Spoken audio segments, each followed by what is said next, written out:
dia nampak kamu, kamu nak bangsa dia. Dia kenapa nak merompak kamu?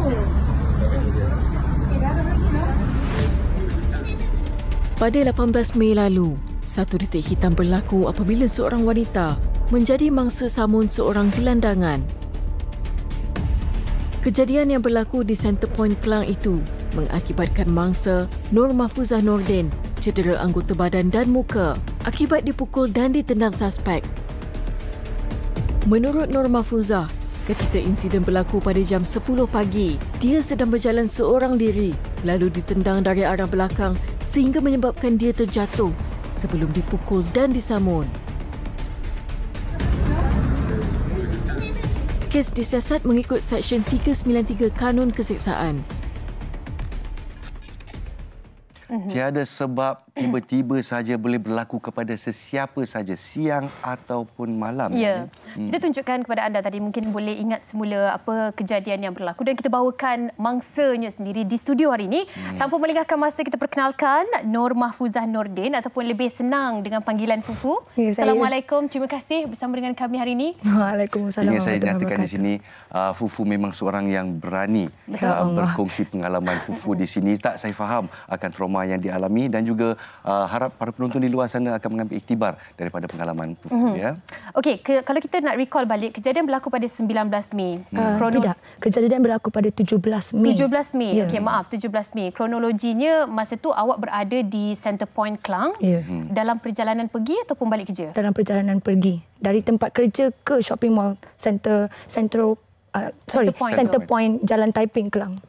Jadi selalunya perjalanan itu mengambil masa 5 minit saja, ya? Dalam lebih kurang 5 minit saja. Tidak lebih dari 3 km dari Mahkamah Session Klang sendiri. Jadi pada hari itu memang tak ada rasa sangsi, tak ada rasa Ada. sangka. Dari awal pagi memang ada rasa tak sedap hati. Tak sedap hati. So many things happen not in the proper way at court pada hari tersebut, hari kejadian. Okey, awak bekerja di court. Ya, saya bekerja di Mahkamah Session dan Magistrat Klang. Dah berapa tahun melalui kawasan tu? Maknanya pergi balik di Center Point tu? 13 tahun. Never happened. Throughout my whole life saya tinggal di Klang, tapi throughout 13 years in service bekerja sebagai jurubahasa tu saya tidak pernah pergi ke mall tersebut untuk tempoh jangka masa yang sangat panjang.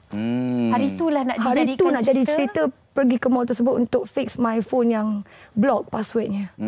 Dan saya tak ingat password yang saya gunakan setiap hari pada pagi tersebut. Pagi tersebut, ya. Sebabnya.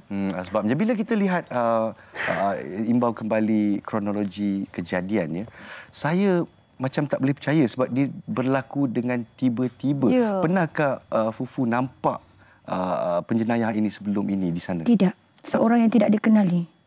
Tidak sama sekali. Maknanya kita memang dapat tengok pattern ataupun dia punya MO dia bukan ada sebab atau dendam, bukan kenal dan sebagainya. Memang melainkan memang nak niat samun, niat merompak rompak, samun, rogol, memperkosa, mencederakan, mengambil hak harta benda orang lain. Itu dia niat dia. Tapi dia satu hal kalau kita dicederakan dan kita dirompak dan dia beredar. Tapi di sini kita nampak keganasan yang melampau. Mungkin Fufu boleh imbau kembali apa yang terjadi kalau boleh. Kalau boleh. Saya cuba, ya. Saya. Pada 17 Mei tersebut, jam lebih kurang 10 pagi saya bertolak dari mahkamah menuju ke Jalan Taiping, Center Point Mall Klang. Ketika saya parkir kereta saya di depan Pizza Hut Jalan Taiping, berjalan menuju ke arah mall lebih kurang 100 meter sahaja. 50 meter yang pertama, ya, okey, baik-baik saja.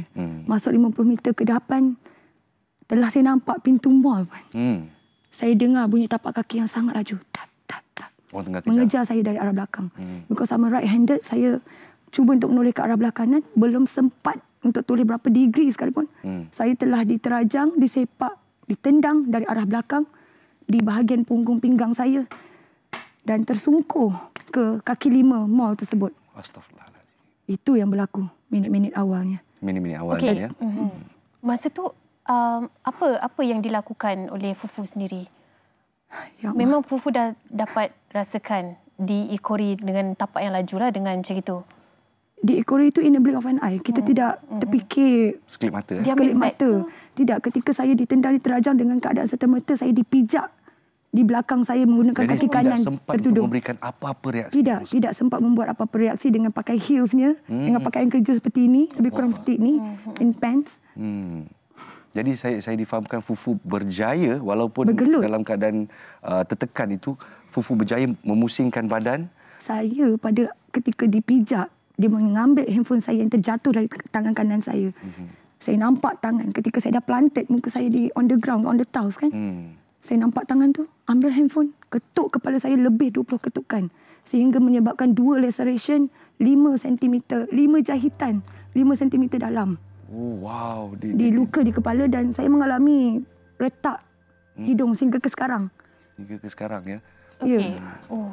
Sebab kita masih lagi tak dapat nak faham bagaimana situasi ni boleh berlaku. Sebab kalau kata memang nak ambil beg, ambil je nak merompak, nak menyamun kita kan. Selain daripada, yelah sebab dia dah terajang daripada belakang sampai dah jatuh dan sebagainya. Masa tu apa yang terfikir di fikiran? Nak defend yourself ataupun Ambil tidak sajalah, serah? ambil Apa sajalah yang barang-barang saya. ada? Masa tu fikir antara hidup dan mati je. Allah.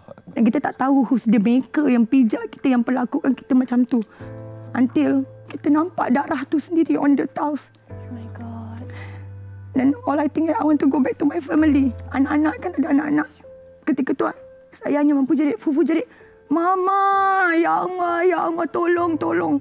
Dengan harapan ada orang bantu kat situ. All I know is memang Allah je lah yang ada pada masa tu. Dan setelah diketuk berulang kali, lebih 20 ketukan, Fufu dengan secara tiba-tiba berjaya flip my whole body dan Dapat pusing badan. ya, dapat pusing badan dan tengok tertuduh dengan secara sendiri 100% muka di Fufu nampak. Ya Allah. Tanpa mercy belas ihsan, dia ketuk guna handphone di kepala Fufu, pijak mata Fufu dan menggunakan tangan kanan sambil memegang handphone Fufu sendiri, korek mata Fufu. Mata kanan Fufu dikorek dan main konjang, external bleeding. External bleeding. Ya, untuk 2 weeks baru alhamdulillah dah pulih lah. Dah semakin pulih ya. Sila. Macam mana pulih pun keadaan lah. Macam mana pulih pun keadaan pastinya trauma yang dialami oleh Fufu sendiri memang dia akan makan masa yang sangat lama kan. Memberi impak yang sangat besar. Sangat impak yang besar. Yang boleh dikongsikan bagaimana dengan keluarga Fufu? Keluarga sudah semestinya terkejut kan. Sebab kejadian berlaku dalam waktu bekerja kan. Fufu ke mall, like take 5 from the court, hantar telefon. Tak maklum pergerakan kepada ahli keluarga dalam waktu bekerja. Dan kejadian berlaku, sekelip mata. Sekelip mata. Ya, dan Fufu berjaya bergelut, selamatkan diri dengan cara ketika Fufu flip, nampak wajah dia, Fufu jerit-jerit. Dia ketuk pijak mata Fufu guna kaki, korek mata Fufu guna tangan dia. Dan Fufu berjaya menendang dia guna heels kaki kanan Fufu di peha dia. Di situlah dia terkebelakang dan tindakan terkejut dan sakit itu menyebabkan dia terlepas telefon tersebut. Mencampakkan telefon ke arah belah kiri. So adakah dia melarikan diri selepas itu? Ya, di situlah baru keluar suaranya keluar menjerit ketika sakit kakinya di sepak. Selain daripada itu memang ianya sangat terancang rapi seperti expert dah biasa lakukan perbuatan ini dan dia tidak mengeluarkan sebarang suara dari minit pertama kejadian. Ada orang di sekeliling yang Tidak ada orang di sekeliling yang mendengar kejadian melainkan 2 kakak cleaner yang bertugas di atas jejantas yang 5 saat daripada tempat kejadian Fufu. dia nampak tapi dia tak mampu lakukan. Di tempat kejadian pula, Bang Nas, Cik Anim, ada CCTV dummy milik mall tersebut. Betul-betul di atas tempat kejadian. 2 buah CCTV dummy. Hasil siasatan lah mendapati ianya dummy. Dan tidak ada sebarang rakaman, bukti bervideo semasa kejadian. Dan kabarnya lakaran wajah tertuduh tu dapat digambarkan oleh Fufu sendiri dan dibuka kertas siasatan. Setakat ini bagaimana? Menghantui 7 hari lah, 6 malam tak boleh lena. Dalam tidur mengerang. Nampak muka dia setiap malam sampai hari ni pun. Ya Allah. Dan Fufu punya healing proses. Kebetulan pada hari 8 kejadian, Fufu dijadualkan terbang ke Yogyakarta untuk perlumbaan basikal international. Dan Fufu main sukan basikal asap, basikal gunung. Jadi pergi tu untuk healing, bukan untuk pergi racing seperti mana yang dijadualkan. Tapi Untuk dengan izin buktikan. Allah, Fufu berjaya lah menempatkan tempat yang terbaik dengan catatan masa yang baik. Selamat pergi dan balik. Alhamdulillah hidup dapat diteruskan dan Abang Nas bayang, jahitan 5 jahitan di kepala, hidung retak. Kuatkan semangat atas basikal to kill, to overcome my trauma tu. That's one of my metodology to kill it lah. Macam mana dengan sang suami yang turut memberi sokongan dan juga anak-anak? Suami, ibu, bapa, anak-anak, adik-beradik, teman, sahabat yang dikenali, tidak dikenali, social media. Berjuta-juta mesej Fufu terima, tak dapat Fufu nak Ucapkan terima kasih macam mana kepada semua rakyat Malaysia yang memberikan perhatian melalui penyampaian M-Star Online, China Press, berita harian online. Ya Allah, all over the world. Kalau antero. Tak mustahil untuk terjadi kepada wanita lain kan Tidak situasi mustahil. ini. Sebab walau macam mana kita berjaga sekalipun, Fufu dah lalu kawasan tu 13 tahun dah kenal selok-belok kawasan tu.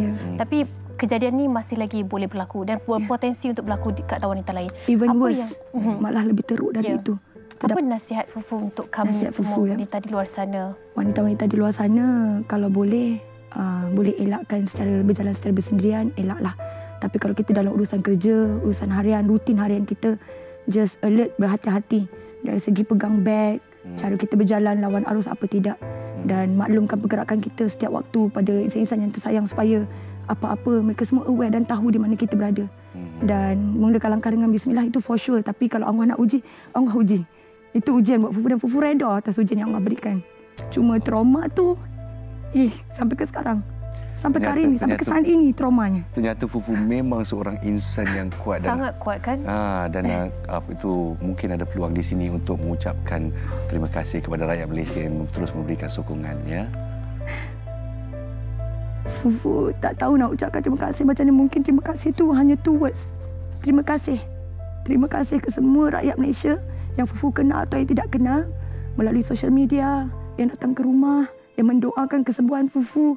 Fufu doakan korang juga semua dirahmati Allah, dilindungi selalu dan jadikan sebagai apa kejadian menimpa Fufu ni iktibar dan lebih berhati-hati. Ya. Doa kami dari Malaysia hari ini semoga Fufu akan terus mengatasi trauma dan terus mudah-mudahan. Amin. Terus menjejak angkasa. Amin. Terima kasih. Saya tak tahu kalau saya letak diri saya kat tempat dia apa yang akan menimpa saya. Mungkin lama saya ambil cuti kan. Mungkin tapi, saya pun sebagai lelaki pun saya rasa sangat terkesan. Bagaimana untuk meneruskan kerja kita dan sebagainya. Tapi hari ini Fufu tampil bersama-sama dengan kita untuk berkongsi bagaimana kekuatan beliau dan kita harapkan ini yang akan dijadikan sebagai satu contohlah untuk kita di luar sana kan. Ya, dan tak mustahil ianya akan boleh berlaku pada sesiapa sahaja sekarang ni. Malaysia ini realitinya. Inilah yang berlaku. Jadi sentiasa berwaspada.